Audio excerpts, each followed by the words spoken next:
fantastic. And one of the fundamental things, one of the most American values that I love is optimism.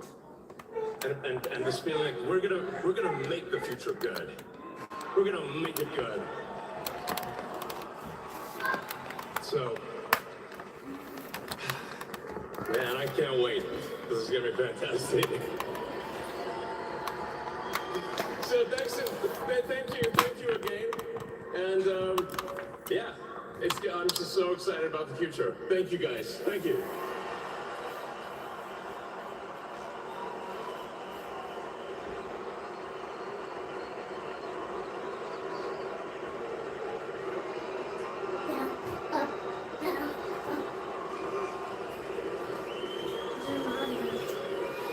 Ladies and gentlemen, please welcome to the stage, Kash Patel.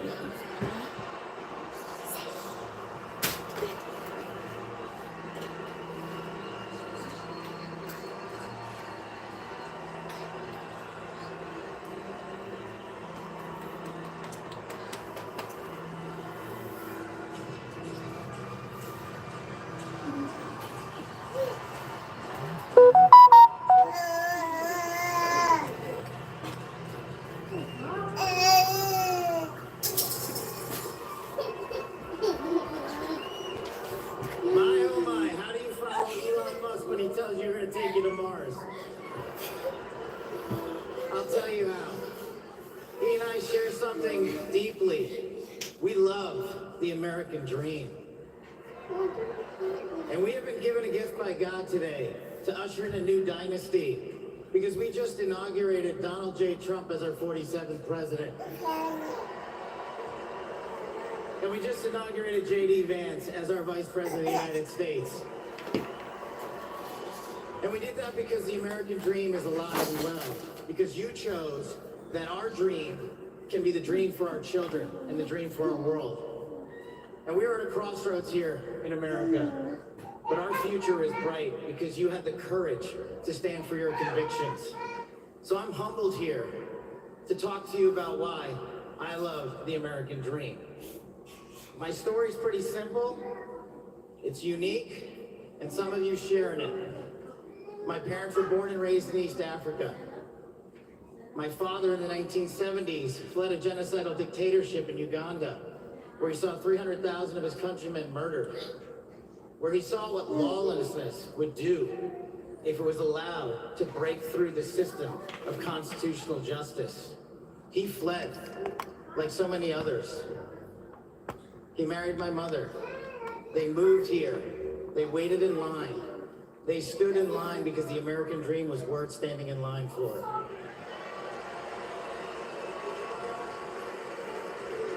That dream is woven into the fabric of this nation, and our immigration policy is the greatest policy in the world. And now that we have Donald J. Trump and J.D. Vance, it will become the greatest policy in the world again.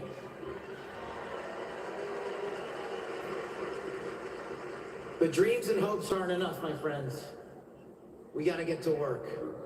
And we got to accept the realities that too many of you know from your communities. President Trump launched in his first term priorities of national security, law enforcement, economy, and global diplomacy.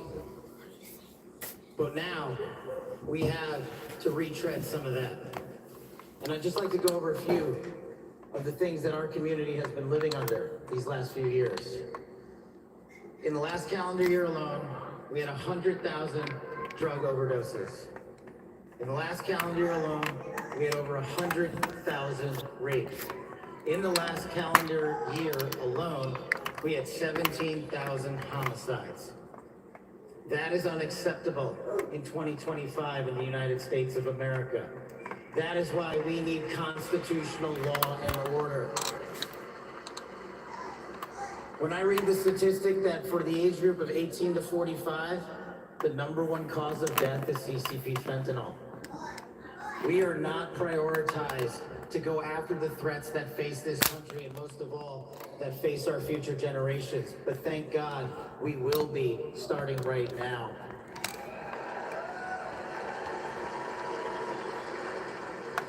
President Trump and J.D. Vance's leadership and administration will usher in the priorities that I cherished during my 16 years in government service. That we will always, always honor the men and women who wear the cloth of our nation and stand on that wall and tell you nothing's getting by them tonight. And so to them, thank you.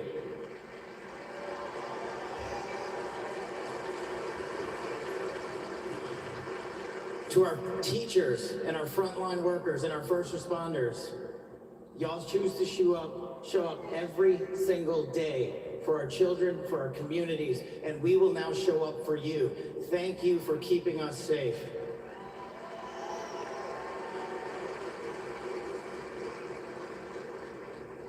To the men and women in law enforcement, and maybe I'm biased on this one.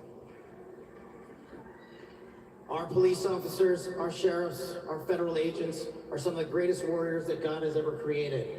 And we will put them first because they have our backs, and now we will have your backs.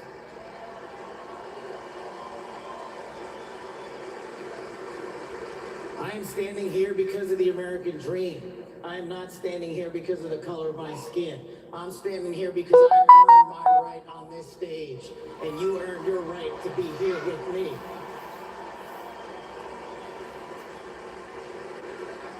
And I promise you this, with every fiber of my being, that our law enforcement, that our teachers, that our first responders, that our veterans, that our men and women in uniform who dare to serve this country and put themselves below the rest of our needs will be reprioritized to the top of the heap because they are standing on that wall, and we will not let that light go dark on them.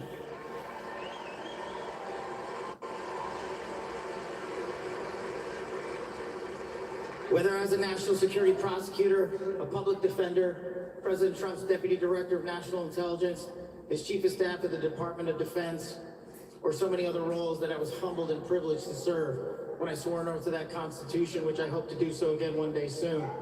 You have my word that you have ushered in a dynasty of change. You have ushered in a dynasty that will allow our children to live this American dream. My American dream. I am living the world's American dream. I am the son of lawful immigrants.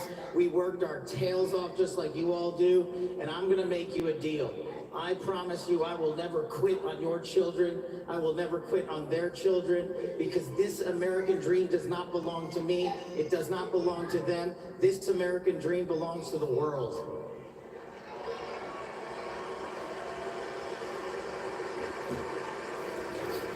So in closing, I just want to tell you this.